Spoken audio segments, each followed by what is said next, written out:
Hello, everybody. We're just letting everyone in. So thank you for joining us. Hopefully you're in the right place. So this is a number of masterclass sessions that we at the Social Mobility Commission have been running. This is one of our last ones. We've got one more next month on data, but this one is about progression. So what we're going to be going through today is a number of things from our perspective of what we should be doing to improve progression when it comes to social mobility. And I'm also pleased to say we've got the Ministry of Justice with us, who's going to share with us their case study. So I imagine there'll be a few people joining late, but I'm just going to go through our kind of agenda for today, and then I'll dive in. So Lindsay, if you could move to the next screen, that would be great. Okay, so as always, and I think everyone's very, very familiar with this, our workshop etiquette, please remain mute while we're going through the presentation. Obviously, when we go into our breakout rooms, clearly that's when we want you to speak out. I myself am not checking the chat box, but I've got colleagues who are with me. So if there's any questions or any comments, please use our chat box. And at the end of our presentation from the Ministry of Justice, if we do have time, we will hope to obviously put some questions to them. Be aware that this webinar is being recorded. The rooms will not be, but the webinar is being recorded. So we obviously share with our peers who haven't been able to join us today. So Lindsay, if you'd like to go on to the next slide, I can just give everyone an overview of what we'll be covering today. So as I mentioned, we'll give you an introduction to progression from our Social Mobility Commission's perspective, from research that we've done, and obviously from our own toolkit. We'll then hand over to the Ministry of Justice, who will give a great example of what they've been doing and how they've also been working with others to help share their best practice. And then we'll go around to our roundtable so we can start to get to some nitty-gritty nuts and bolts about what you're doing, but also maybe what challenges you've got on this topic. And then at the end, we'll just wash up those ideas. And as you're probably familiar, if you have attended one of these before, we will share with you an after pack, which will collate those ideas from yourself. So Lindsay, if you'd like to go on to the next one. As is always the case with these masterclasses, we like to start with the same standing start, just to give you an idea of what we're talking about with regards to social mobility when it comes to the Social Mobility Commission. So for us, it's about the link between a person's occupation or income and that of their parents. So in other words, it's about ensuring that your background doesn't determine your future. Lindsay, if you could go to the next slide. So I know a lot of you on the phone will be here because clearly progression is one of those nitty-gritty topics that we haven't yet mastered completely when it comes to social mobility. And it's not just about having, bold practices. It is about looking underneath the surface of individuals, so you really can harness those talents. And I know a lot of you will be doing this already, but actually, in addition to that, it's about thinking about what are those blockers and enablers and almost normal cultural behaviours that are happening, which potentially could impact individuals from a low socioeconomic background from progressing. What kind of policies and procedures do you have in place that can support individuals from a low socioeconomic background? What are the different types of channels you're using? You may think of certain accelerator roles, for want of a better phrase, that individuals have an opportunity within that role, their careers are springboarded. And actually, it's enabling individuals from all variety of backgrounds to go onto opportunities like that, as opposed to it just being from individuals who maybe are confident and put themselves forward. But ultimately, it's about, one, the recruitment of diversity, but also that key inclusion piece. And that's a lot of what we're going to be talking about today. Lindsay, if you'd like to go on to the next slide. Now, I know a lot of you on the call today will already be very well versed with why diversity is important to your organisation. And this diagram is something that we show regularly in our masterclasses. But actually, I wanted to bring to you some actual research from our own findings, which will be released next year when we've looked at actual key training and progression of individuals in organisations. So we know that organisations where leaders have prioritised staff development, they have actually got an increased staff satisfaction. So that's a direct link to things like individuals, well-being and their loyalty and their development with themselves. We also know that actually organisations who see development of staff see it as part of their brand, part of their reputation. So again, that's something, thinking about how you are future-proofing your brand, especially given the economic challenges that we're all having at the moment and what we're doing with regards to the COVID-19 challenges. We also know that organisations who are great in this space expect all staff to have training and career conversations, and it's part of a structured programme that is done. So again, it's all about that diversity of thinking and not just for individuals who maybe always put their hands up to want those conversations.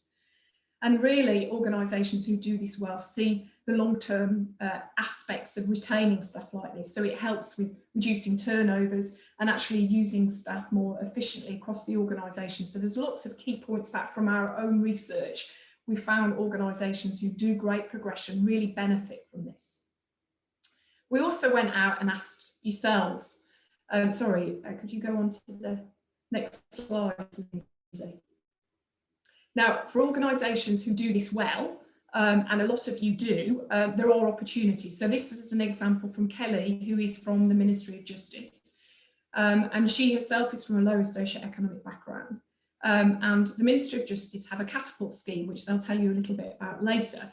But basically, Kelly wasn't sure whether she wanted to put herself forward to this scheme, but through varying peer conversations, she decided she would. And actually, this scheme really benefited her with an element of being able to self-reflect. She was able to set us goals and almost challenge that internal voice of naysay that she found she had with internally. And actually, because of a result of this programme, she successfully gained promotion and actually now herself is a mentor for a different scheme, but one that is geared towards social mobility. So actually, organisations that are really embracing social mobility and enabling people to be successful, those individuals themselves can actually really take a handle on their career and help impact others. So Lindsay, if you could go to the next slide. Now, the reality is there's still challenges, and I think certainly from our own research and research out there, whilst organisations really that progression is important, when it comes to lower socioeconomic background progression, it's probably the last thing that people tackle. So there is a myth that actually if you put more people almost into the pipeline, so if you do great outreach and you've got really great hiring practices, that actually the more people who get in at the bottom of the organisation, naturally they'll work their way up. Actually, what we're finding, and certainly from research in the industry, is that individuals from a low socioeconomic background take 1.5 years longer on average to advance than individuals from a higher socioeconomic background. We also know that actually employer funding is more likely to go to individuals from a higher socioeconomic background. And actually often, and I alluded to this earlier, often organisations are still tilted towards almost those norms of individuals from more privileged background. So a lot of it is still this challenge and barriers that I talked about at the start that individuals are finding. There's also a challenge around retention mindset, and certainly some organisations where they have a lot of frontline staff almost view those individuals, well, they're not here for the long run, they're not going to stay, and hence the development of those individuals isn't prioritised. And actually this impacts how individuals potentially see those roles as jobs more than long-term careers. So again, it's affecting how the mindset of individuals who take on those opportunities. You've also got the challenge around the confidence, and we know that individuals from a lower socioeconomic background are less likely to be confident about themselves and their positioning, and so they're less likely to put their hands up for opportunity for training or progression or those accelerator roles. And there's less career paths traditionally that take individuals that are from maybe a more technical or operational role and less likely to go to the C-suite. And again, this is where we find a lot of individuals from low socioeconomic background within those type of roles. So the reality is, although there is an element of progression when it comes to just general progression, the reality when it comes to lower socioeconomic background progression, there's still a lot of blockers and barriers that are out there. And we then actually asked yourself this question. So Lindsay, if you could go to the next slide. So for this session, we asked some questions around what you're doing yourselves. And when you asked you about what kind of interventions you're doing to help with progression, we were pleased to say that actually over 75% of you are having those regular staff performance meetings. And actually 2/3 of you felt that you had fair performance, promotion and pay reviews. So again, like I'm saying about those standard promotion development programs, it looks as though the majority of you are doing that. Now it comes to the bit around this lower socioeconomic background focus. So 30% of you are using data to help inform your progression and the development of individuals. Although 66% of you are saying there's a lot of flexibility in roles, and that may well have come from this year, because clearly, if nothing else, COVID-19 has shown us how we need to have flexibility in the workforce. But what we also are finding is that only 10% of you feel as though you actually offer those incremental career steps to enable individuals from more lower skilled roles into working their way up at incremental levels. And actually only 23% of you are doing rigorous succession planning. Now, the additional question I asked was then around the greatest challenges that your organisation face. And it still seems as though 50% of you were saying that there's still those cultural norms, which I mentioned. So you agreed with that point. And actually only 13% of you said that you didn't feel this was a challenge. So there's a huge part of you that are saying this is a challenge. There's a big question mark around lack of data. So again, 58% of you are saying that you feel the greatest challenge is the lack of data. A big part of you is saying about those almost those accelerator roles I mentioned, that 76% of you said you felt the distribution of these roles could be improved, where a massive 36% of you said you felt this was a real challenge, that those opportunities weren't being fairly distributed. And on a wider overall agenda, 89% of you felt that your interventions were quite ad hoc, and 90% of you still saying that social mobility isn't seen as a priority. So even from our own research, we're seeing that there's lots of good stuff when it comes to progression en masse, but actually low socioeconomic background progression, there's challenges. And again, from asking yourselves, we note that, you know, this is what we're seeing from yourself.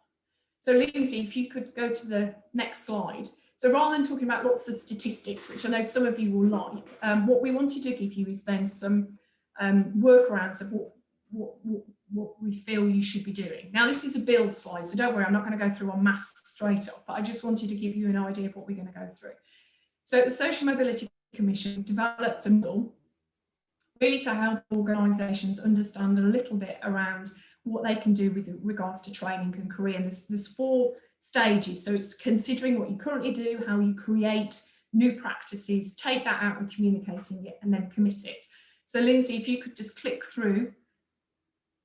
And again, that'd be brilliant. Thank you. Right, okay, so let's break this down. So initially, and I realise this is theory, so not everyone will like this. I'll come to the practical next, I promise.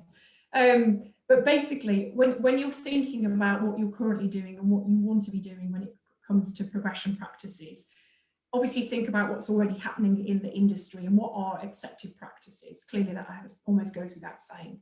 And then as an organisation, start to think about, okay, well, where do we recognise there's certain importance and who do we need to bring into this conversation?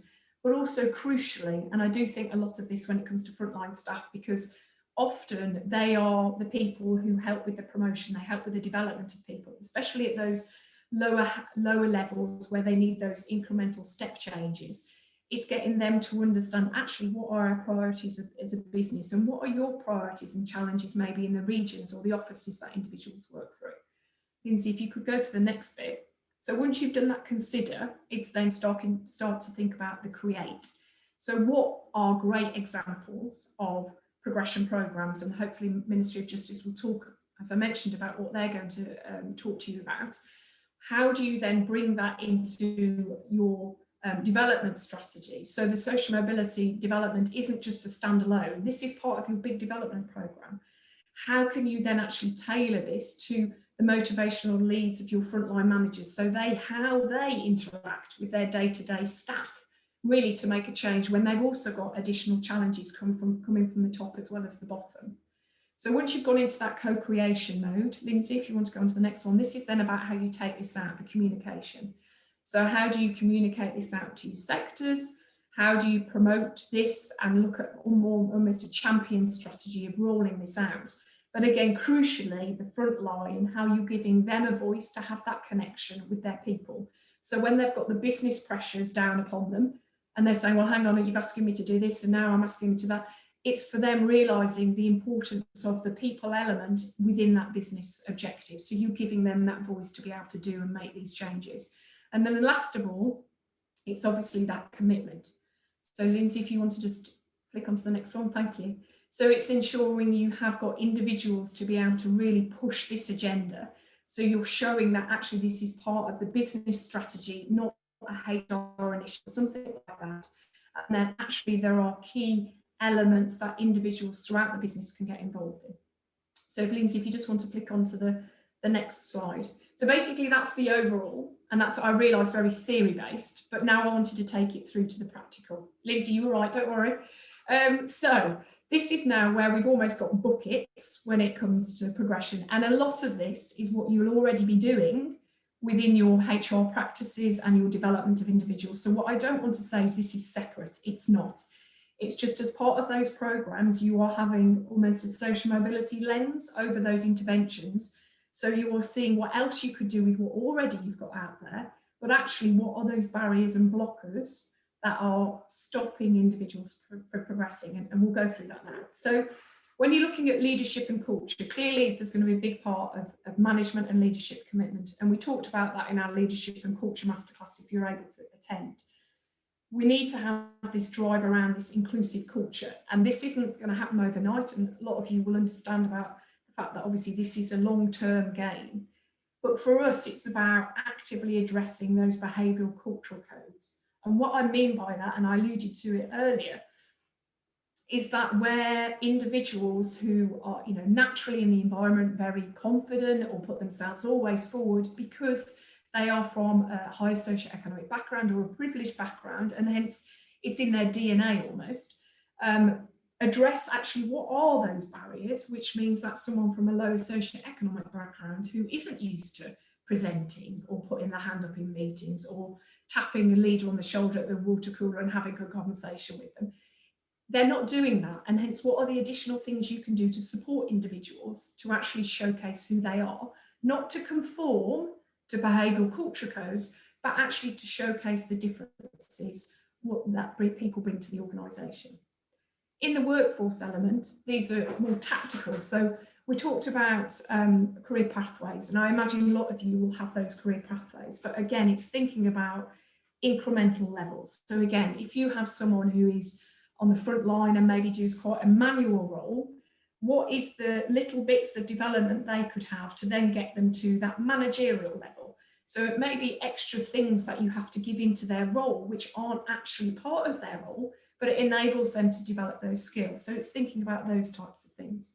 I imagine most of you will have performance discussions, but it's ensuring that you're having those and those conversations are geared around individuals as opposed to a tick box exercise. The rest of it, I'm sure you're very familiar with, but again, for us, it's just making sure that the training and communication is reaching all, because again, we've met individuals from a low socioeconomic background are less likely to put the hand up for additional training. They're less likely to put themselves forward for sponsor and mentorship programs. So it's about reaching out to individuals and offering this kind of interventions for them. Moving on to the enablers, we talk a bit about data. Well, we will next month, definitely, but use that data and enable this to inform what kind of interventions you have. Think about what type of job roles you are and clearly state the difference, the skills and the definitions, because again, individuals from a low socioeconomic background, if they see a job description and they don't see what they can do, they'll write it off, as opposed to individuals from a higher socioeconomic background will, oh, I can do that. Yeah, I think I have the skills. So it's just making sure you're quite clear with what you're looking at to help everyone obviously put themselves forward. We've talked already about fair performance practices and succession planning and having that clear communication of career pathways. And then looking at the wider ecosystem, it's a lot more around ensuring that your clients have the same inclusion commitments, because certain sectors, obviously when you're working on client site, those opinions of the clients may inform the type of people who you ultimately then put on projects. So it's making sure that you're bringing your clients and your suppliers with this commitment to have that inclusion, because they will inform the behaviours of your managers and who gets on what project, etc. So Lindsay, if you could just flick through to the next slide. So there's a number of organisations I mentioned that have worked with us on our own research, and these are some great examples I just wanted to talk you through before I hand over to the Ministry of Justice. So this is an organisation in Wales, actually it's a supermarket chain, and for them, development of their frontline staff is crucial, and it's a large part of who they are. So for them, and I'll go back to almost that diagram, is that for them, they were considering about the fact that they wanted to listen and value their employees. So for them, they felt they needed to develop a training program to upskill employees across the board, not just certain specific people. And so their training programs were advertised for all. So again, everyone knew the opportunities that were there. And because of this, they then demonstrated, one, their commitment to this culture. So they were investing in existing staff and upskilling new staff. But internally, it meant that they were attracting a lot more people to stay long term, and they then could progress in the organisation. And if you want to flick onto the next one, Lindsay, the next one is an example of an international sandwich and coffee shop. And again, for them, it's about investing, and that they have a very strong reputation for that. And because of that, often individuals who came on a casual basis then actually stayed in the organisation and developed up. So again, if we go through that structure there, for them, it was about investing money in training and recognising the value of that training. So they created, again, an extensive programme for development, and there was regular communication between managers and frontline managers. But because there was that organisation commitment behind the training was seen as a priority for business success, as opposed to business success coming first and then training coming second. And they were continually doing that assessment of managers on what staff have done certain training. So it was seen as that business priority. So my key message here for us is that it's great to have a diverse workforce, but actually if you don't then have those inclusive practices throughout and really isolating the barriers and blockers which may be challenging for individuals from a low socioeconomic background, then you're not really going to get that key inclusion. So now, without further ado, I'll pass over to my colleagues at the Ministry of Justice. So Lindsay, if you want to click through, and they will tell you about their case study. Thank you. Thanks, Nina. I hope everyone can hear me okay. I hope you're all safe and well. My name is Drew Morris. I am currently the Chief of Staff for MOJ's Departmental Operations Centre. What does that mean? Well, we are the people who are overseeing the department's response to COVID-19 and to the EU transition period. Prior to that, I was the head of social mobility for the ministry and played an integral role in building our strategy and plan. And one of the people who did that with me, I'm going to hand over to introduce himself, is Eddie Fletcher. Cheers, Drew. So my name's Eddie Fletcher. I'm currently social mobility lead. Been working with Drew for probably far too long, in his opinion. But we've developed the MOJ social mobility strategy together. Thanks, Eddie. Lindsay, can we have the first slide, please? Thank you. So we're going to split a few slides between us, and hopefully, as Nina mentioned, we'll have some time to take some questions at the end. So there'll be a focus on progression, but first of all, we thought it'd be useful to talk about where our work on social mobility has come from, just a bit of a kind of canter through some of the history, what it is that we're trying to achieve. So as you can see on the slide there, we've boiled down our work on social mobility into three distinct stages. The first stage was when we knew we had to do something about being more representative of the society that we serve.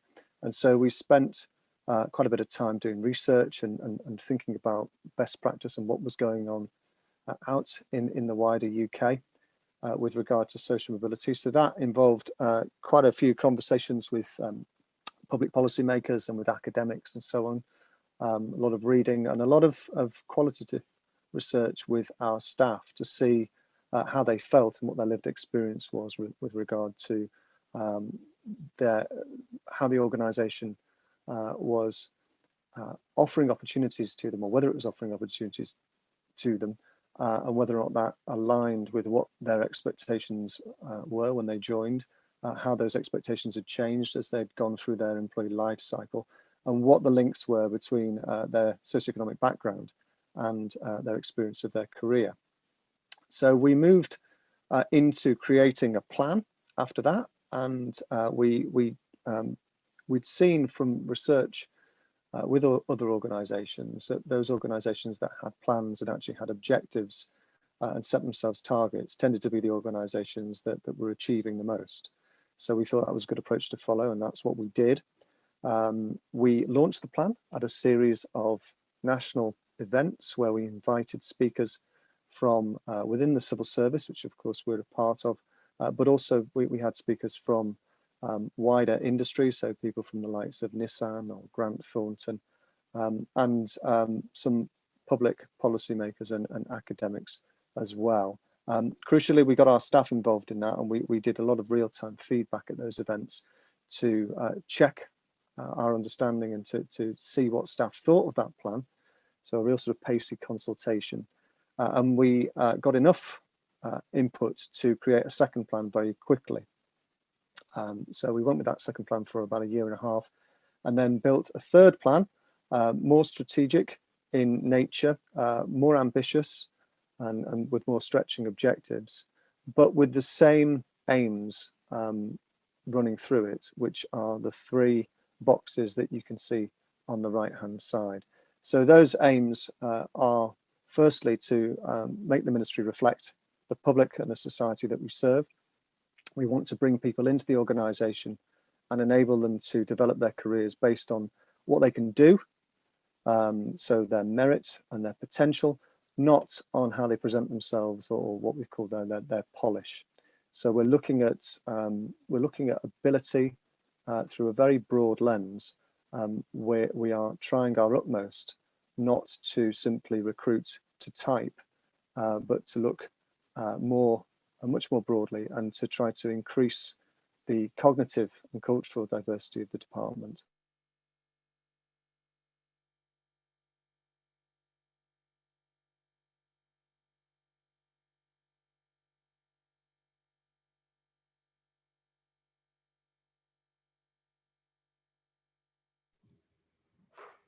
Have we lost you, Drew? Are you still with us?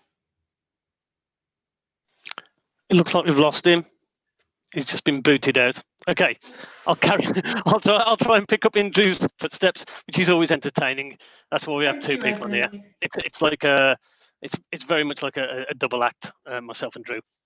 Okay, just as Drew was going through, you can see that our aims are there.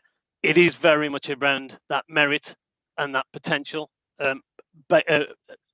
against that polish and cultural capital that we go against. Just finishing off Drew's slides there, it's about using our learning to inform and inspire organisations. So one of the big things that we do, and we pride ourselves on quite a bit, is around the work that we do with other organisations, and I'll come on to a little bit more around that later on throughout the slides. Do you want to click onto the next slide, please, Nina? Thank you very much. Okay. So before I get into a little bit more detail about the actual progression program, I think it's useful to see how progression fits in to our whole overall social mobility plan. What I'll try and do is I'll try and give you a bit of an understanding, a bit of an idea about what we've developed, how it's developed organically to a certain extent, and then how progression fits into that. Then we'll talk a little bit more about our future plans, etc. So data was a big thing for us, as Drew mentioned early on, and as Nina's picked up on. Data was something that there was external data, external research available, but we didn't have anything internal. So a lot of our work was based on initially on gut feeling and on very little bits of information, talking to our staff, understanding what they felt. With that, we went then involved senior leadership, and I'll come on to the importance of senior leadership later, but having those senior leaders involved, building their commitment, and then almost having their authority to take this forward was crucial to how we built our plan. So our strategy focused on 2 key pillars, and that was around who gets in, which is who we attract, how we attract them, and potentially why we attract those kind of people, and then who gets on. So once they're within our organization, how do they progress through that organization, whether that's vertical progression in terms of up the pay scales, for instance, or is it lateral, so horizontal progression where they can move across into different areas of the organization. So initially our strategy was light to begin with. The detail wasn't there. We didn't have that much information in order to build very detailed interventions. So we started at the beginning, who gets in. So that was what we termed our outreach work, which was predominantly going out to schools and colleges that were focused in areas where there was high levels of depravity, in terms of those cold spots that are termed as cold spots. And we picked schools that had more than 20% of their intake on free school meals. So we targeted schools where there was a very low socioeconomic background, and that were within our catchment areas for where our offices were and the actual jobs were. And what we did is we went out to those schools and we did presentations around what is Ministry of Justice, who are we, all the different kinds of roles that we can do that there are in that organisation. And we talk about the civil service as a wider organisation. So just talking about the civil service as an employer or a potential employer. And the aim of that was to basically go around to improve their aspirations, so give them actually something to work for and work towards.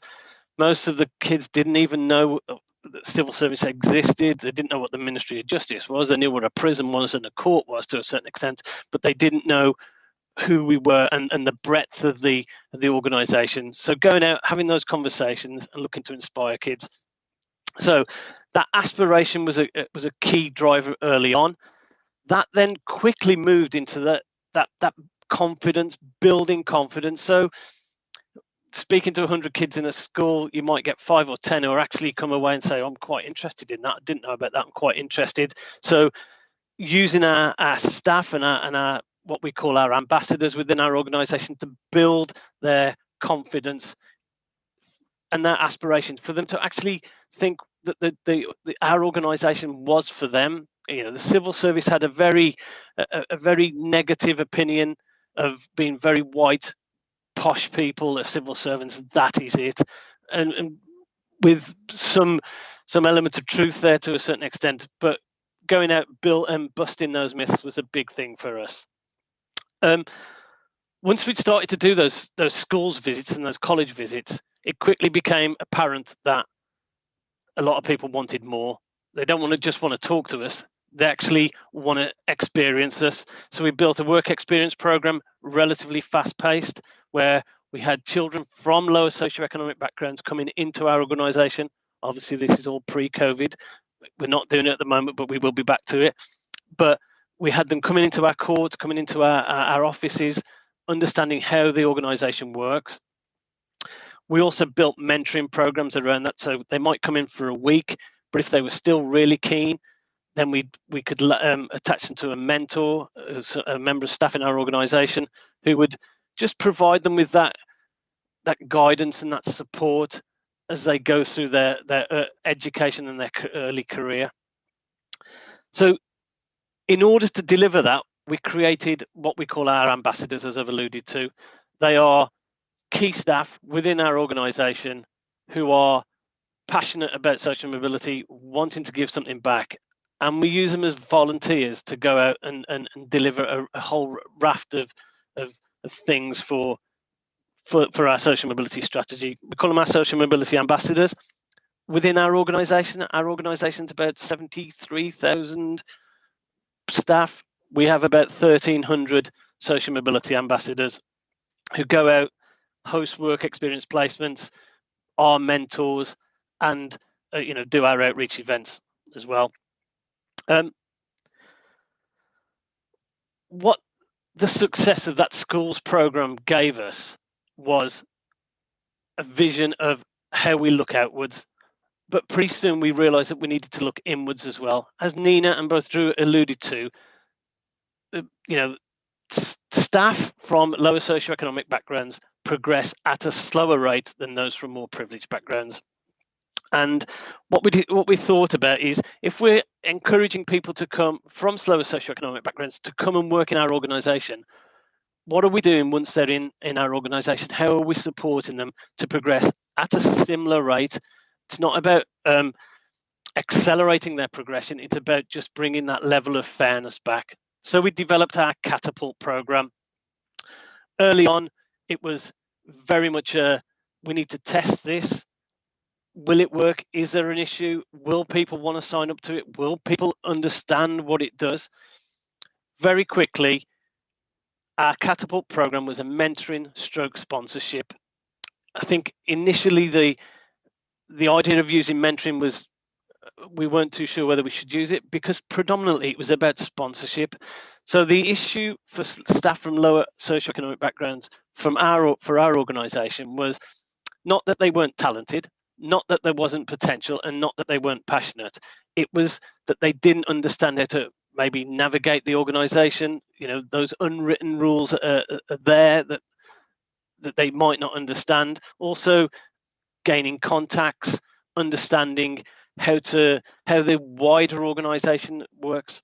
So the mentoring and sponsorship program had a dual purpose. It was about giving advice, and it was about building capability for individuals, but it was very much around that sponsorship, which is, offering personal advice, sharing contacts, pushing, challenging the mentee to challenge themselves to a certain extent, but supporting them in that challenge. So that sponsorship role was really critical for us. I think just going into how the Catapult program worked and some of the challenges we faced on that. So it was aimed at staff from low socioeconomic backgrounds. That was our first challenge. How do we identify who is from a lower socioeconomic background? Now, there's lots of ways that you can do this. We decided the simplest way was the best way. We asked them. If they self-identified as coming from a lower socioeconomic background, they were in our catchment.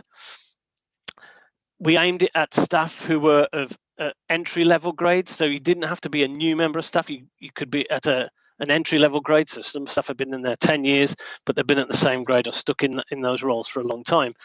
Looking for a kick to a certain extent, or that spark, that ambition to potentially do something different.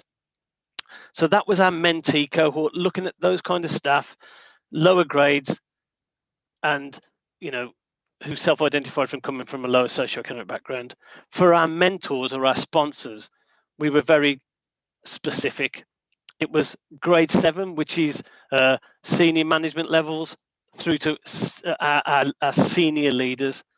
They were going to be our mentors. So using that, there was quite a big difference between the gradings, but using that that skill set and that knowledge of those senior leaders to help propel these people and to help give them that aspiration that they too could move into those areas of work.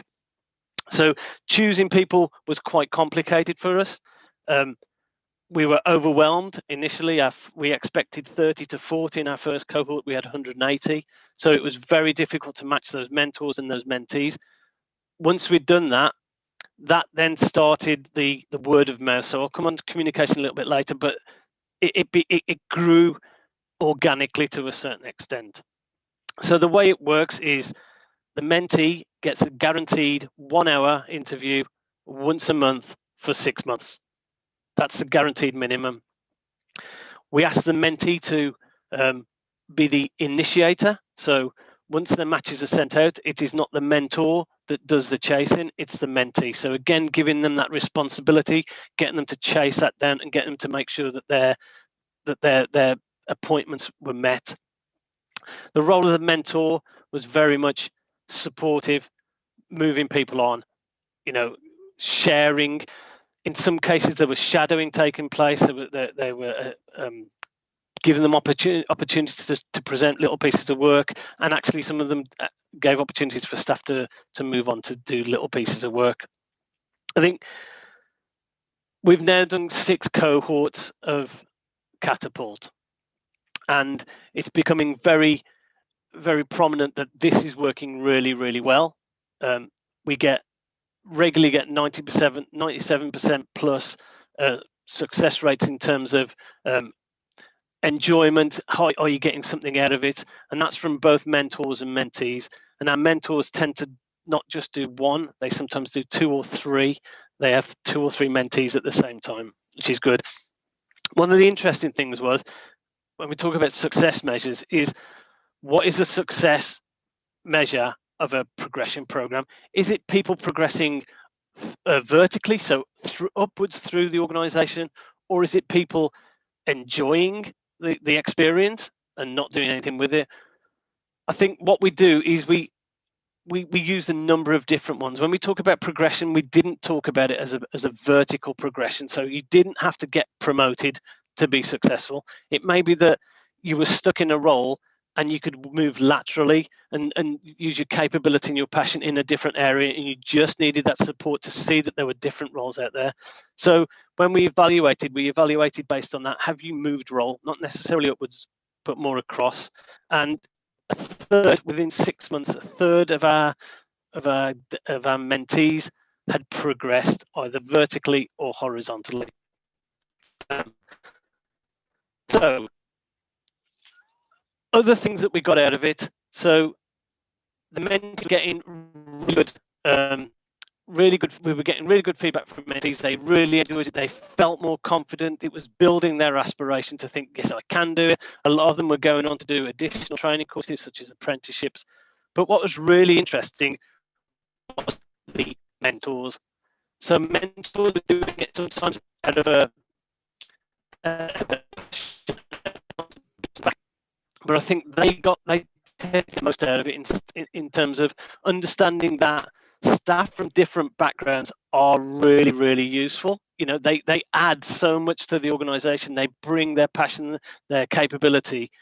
Bringing that into the organization was a massive thing, and it helped us in the social mobility in the wider social mobility function, because they then became our mouthpieces, our advocates, or what we termed as our alumni. They would sell the social mobility ethos of, it doesn't matter where you started out, you can achieve, and we should promote that diversity of thought and that diversity of passion into our organization. The last thing that it gave us is it started to give us data. So at the start, I said we had, circumstantial data, we had research that was around, and we did a little bit of our own data gathering. Once we'd set up our programs, our outreach programs and our inreach programs, it started to get real-time data, actual data from actual people that allowed us to build and develop on a regular basis. So it's almost like a self-fulfilling prophecy. The data we use, the data we're gathering, enables us to push the programs forward. I think that's the final thing I'll say on this is it's never static. The outreach program, our resourcing, how we get people in, and our progression programs, they're never static. It's about always changing, about always using that data. Okay, have we got Drew back who can do the next slide? I'm here. I've returned. Oh, thank you. Thanks for picking that up, Eddie. Sorry, everyone. My internet connection just decided to stop working, and thank you for stepping in, Eddie. So what we wanted to talk about now briefly was where the program is heading. So our last plan had within it a 3-year vision. I said before I was cut off that we were more ambitious with our previous strategic plan, and we really sort of shot for the moon by projecting a series of expectations and targets and aspirations as well, up to 2022, which at the time seemed like a long way off, but it doesn't seem so far away now.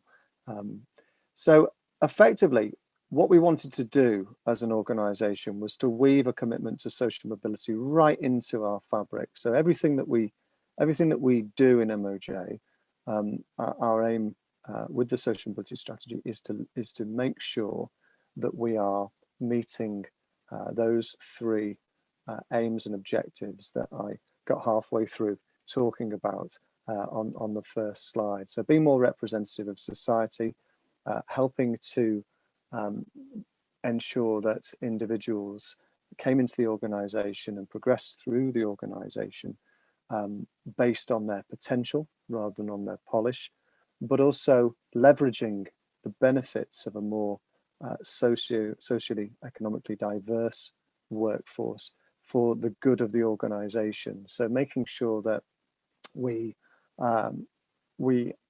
use that knowledge and those problem-solving skills and that customer insight to make better decisions as an organisation.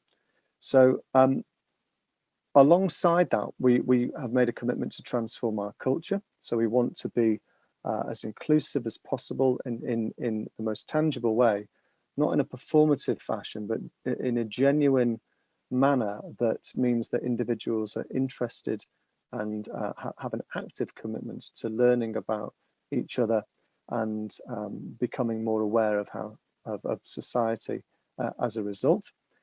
We wanted to link our people processes with that commitment to attracting, recruiting and developing a diverse population of talented staff. And just a point on that, talent, as some of you will no doubt be thinking at the moment, is a loaded term. So it's the spoils of war go to the victors, don't they? And the person who gets to deem what talent is tends to be someone who is in the dominant culture. That's how it works. So we take a very broad view of talent in MOJ, and we look at talents. So we look at what people can bring to the organisation and how the organisation can use that, rather than how people may need to shave some of the edges off their talents to fit into the organisation. It's quite a lofty aspiration, but it's something that we think is very important. So our vision covers 4 main areas. I hope people are still able to hear this. I've seen a couple of comments in the sidebar. Apologies if you're not. Not much I can do about that, I'm afraid, at the moment. So those 4 areas. The first one is to link our outreach activity to our talent pipeline. What that means is that we do a heck of a lot of work outside of the front doors of the organisation to try and make us an employer of choice for individuals from a range of different backgrounds. And that's great, and we're really quite good at that. But where we could do better is by bringing people in, getting them through that front door in the first instance. So perhaps reforming some of our recruitment processes, and we've made some strides on that road already. But crucially, and this is where it links to progression, making sure that when people get in the organisation, we're helping them to fulfil their potential, and we're not just leaving them high and dry and expecting them to find their own way through what can be a very complex and often unspoken labyrinth of rules and paths that really aren't immediately obvious to anyone, I don't think. The second point is a cultural one. So it's about changing mindsets alongside processes. It's no good changing the way you recruit people if, in terms of your process, if you don't change the mindset of those people who are doing the recruitment. And if you, crucially, I believe, if you don't change the organizational mindset. If you are not committed to changing the way people think about each other in a positive manner, I think you're doomed to making the same mistakes that you've made since the year dot. And a lot of activity very quickly becomes nugatory if you don't change the culture alongside the processes. And that happens at all levels. I'm not just levelling that at senior people, far from it.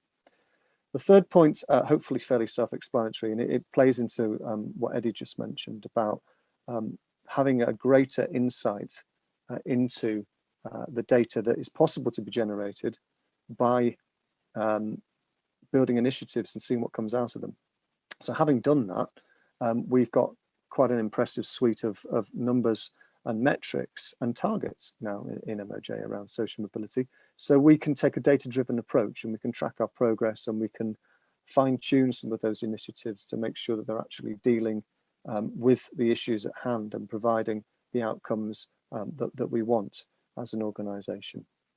And the final point, and this in a way plays into why we're having this conversation today, is about using our learning as an organisation to inspire and help others on the path to becoming more progressive in terms of social mobility. So playing a leading role in the UK social mobility movement.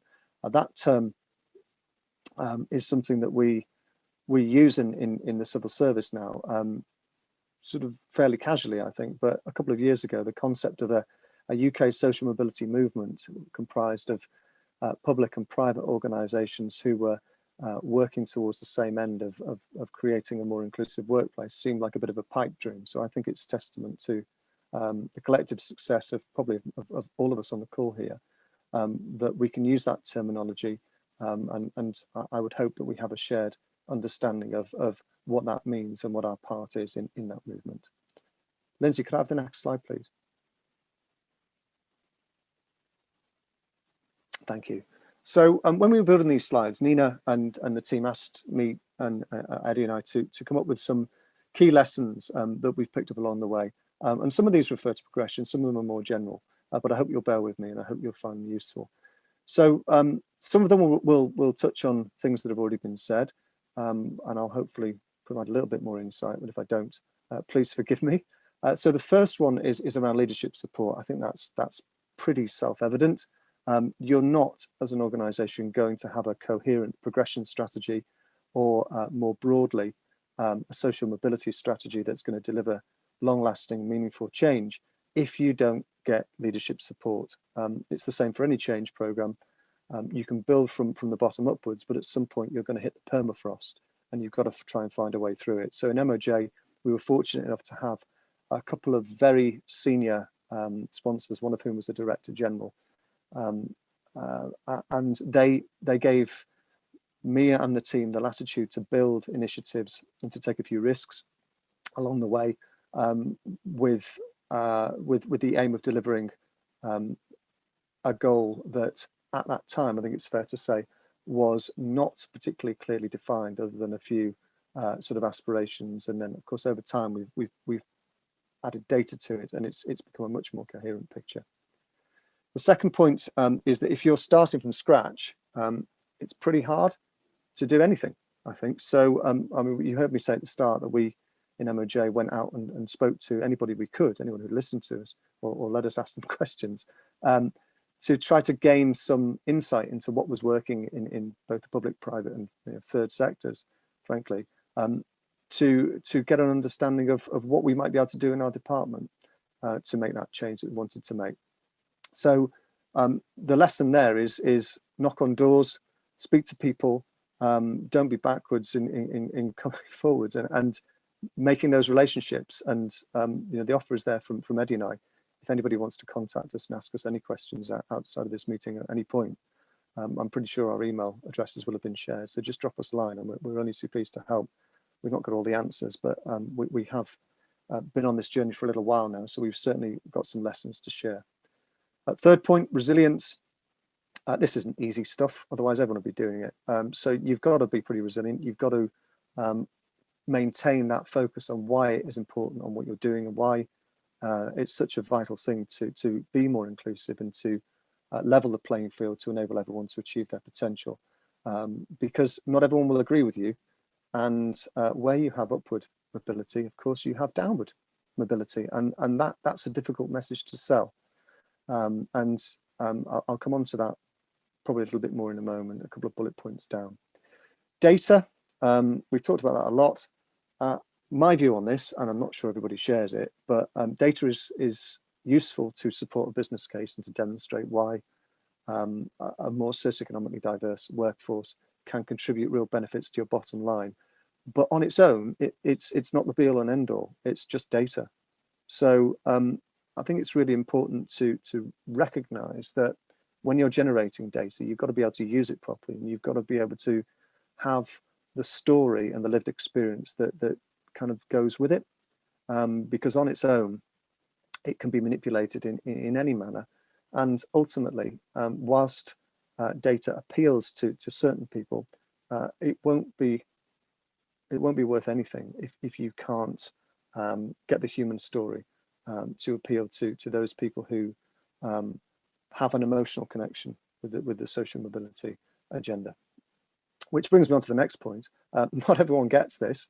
I thought at the start, because of my personal experience, I thought this was a really obvious thing to do, and that it sort of it stood alone, and that yes, a business case was important because that was the right thing to do, but actually it was an end in itself, and that having a more equal or equitable, I should say, organization that recognizes that people come from different starting points was a logical situation, and that everyone would buy into it. And I was wrong.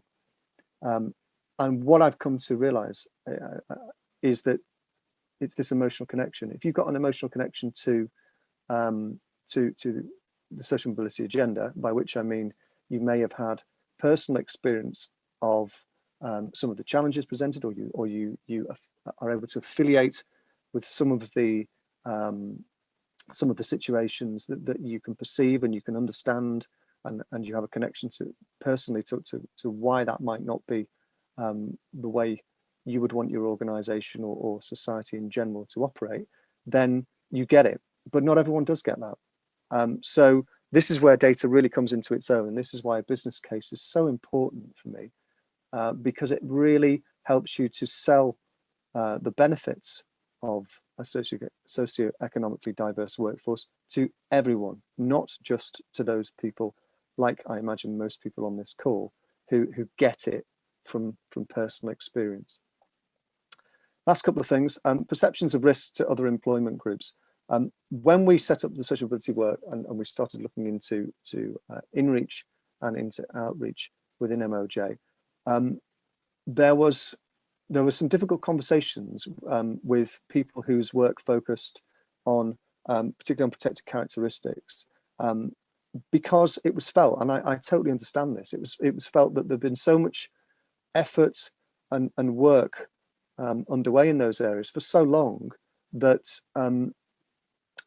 they didn't want that work to be put aside in favor of something that had recently become a thing, and that was the flavor of the month.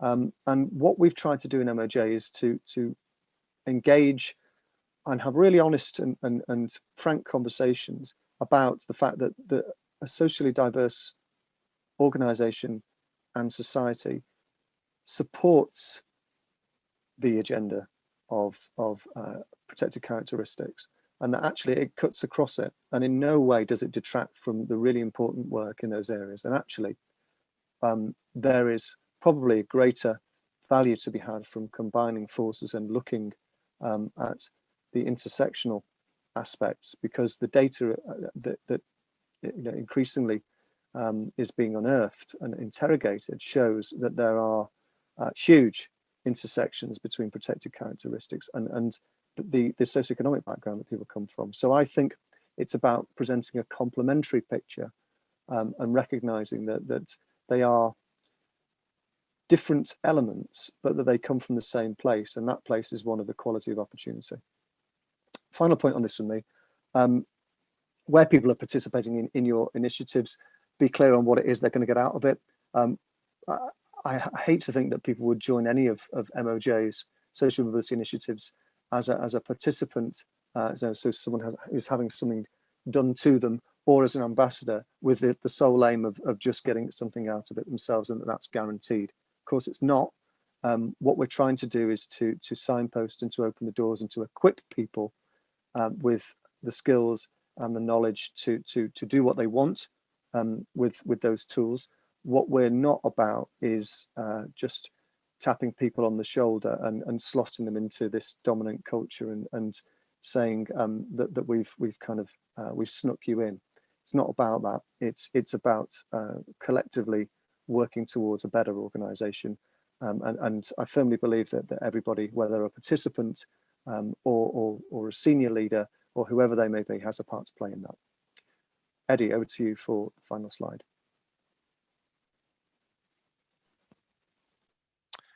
Can you shovel it along one, please?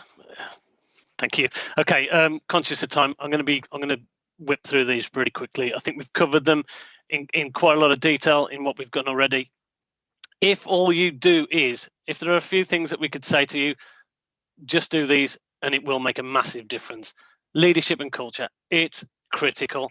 You know, having that buy-in, building awareness and knowledge very early on with your senior leaders, it's critical to enable you to do anything going forward. Having senior champions in your organization, that is a great idea and works really, really well. They add to your alumni, add to your voice, and they give people the ability to do things under pressure. Our workforce, you know, build the interventions. You know, if you build it, they will come, kind of thing. You know, building those interventions, using them to make a difference, using to build your social mobility problem strategy is critical. But use their storytelling.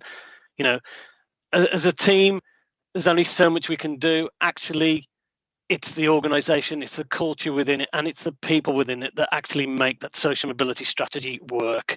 You know, using your social mobility ambassadors, etc. And then, you know, building that progression system, building those opportunities, it begins to sell itself. Quickly onto the enablers. We talked about data. Data is only a small part of it, but it's a critical part of it in terms of it allows you to sell the story of social mobility, sell the benefits to those that are unconvinced, but it's not the only thing to do. Communication, tell, and tell again. Just keep telling people. It sinks in. That's been the hardest thing for us to do, but you know, keep that conversation going. And just finally, that wider ecosystem, as Drew mentioned, you know, we will share anything with everybody. You know, it's not, social mobility is not it's not a Ministry of Justice thing. It can only work if everybody's doing it, and if everybody's doing it, it'll all work better. It's not something that we do in isolation. Anything you want, we can do. You know, we've built programs for other government departments. We have many government departments who are part of our program, so we are open. Come and ask us, and we'll help you build whatever you need. I think that's enough. Brilliant. Thank you, Eddie. Thank you, Drew. That was a great in-depth story, and actually just didn't cover your interventions in progression. It gave that richness of how you got there, but also the fact that this is a bigger challenge than just popping a few mentor schemes in. So now I imagine you're all chomping at the bits to start talking about this. So I will put you into your breakout rooms. Before I do that, my flag to yourselves would be just to think about one, not just those usual progression practices, but thinking about actually how are you going to tackle those blockers and barriers and that kind of almost cultural piece, which may be stopping individuals from a lower socioeconomic progressing. So let me now open up the rooms and I shall let you go and have some great conversations. Unfortunately, I know a few of you put some questions. I'm going to put those to the Ministry of Justice, and we'll put them in our after pack for yourselves because we're short on time. But enjoy your rooms and enjoy the discussion.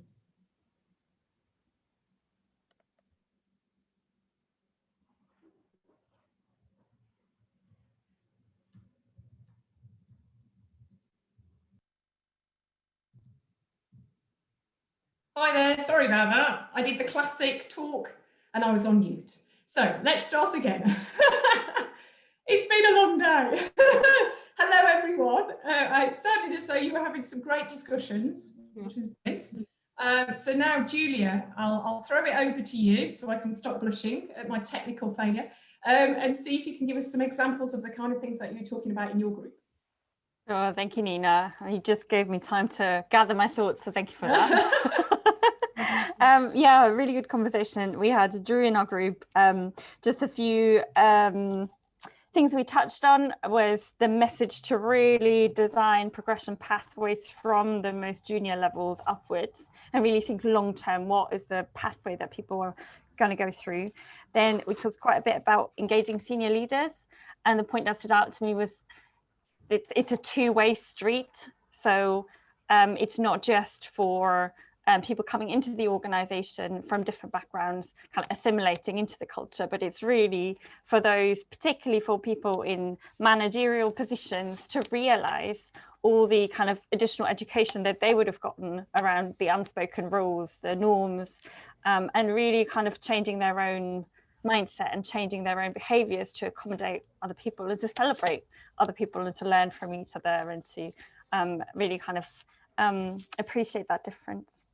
And Drew used this amazing term called the permafrost to kind of describe how some of these systems are so kind of set in place. It's sometimes quite difficult to work around, but really working with people who are responsive and leaving the permafrost to be was another tip that you shared with us.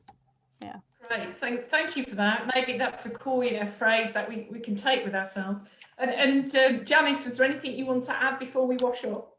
Okay, yeah, very quickly, the encouragement was to remove one barrier at a time and not to get overwhelmed.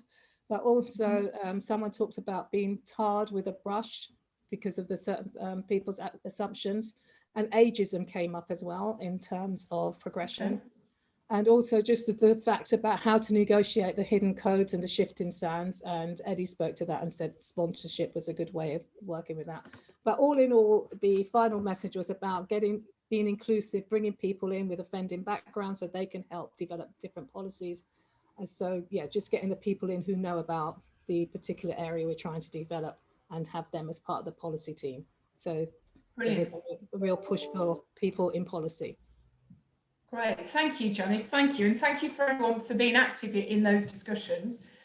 So as always, we talk at these masterclasses about our next steps to you. So it's not just about coming to this session. So what we will do is share the case study with yourselves again. I know some of you will already receive that.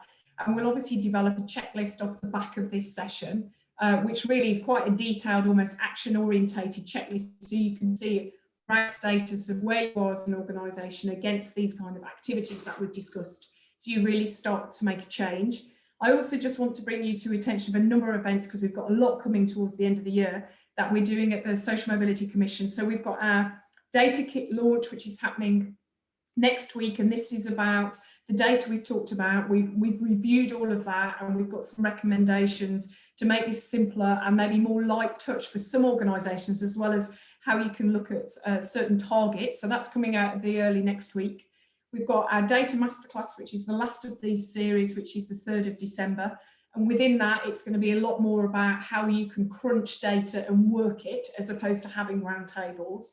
So it's going to be, I suppose, the Bridge group is going to help showcase that for us. And we're also launching our financial and professional services toolkit. So for those of you on the call who've been involved in that launch is happening on the 10th of December. And there's a number of other research programs that we are working on, which will be out early next year. So next month, if you're coming along to the data, I'll be able to share some steps of what's happening with those.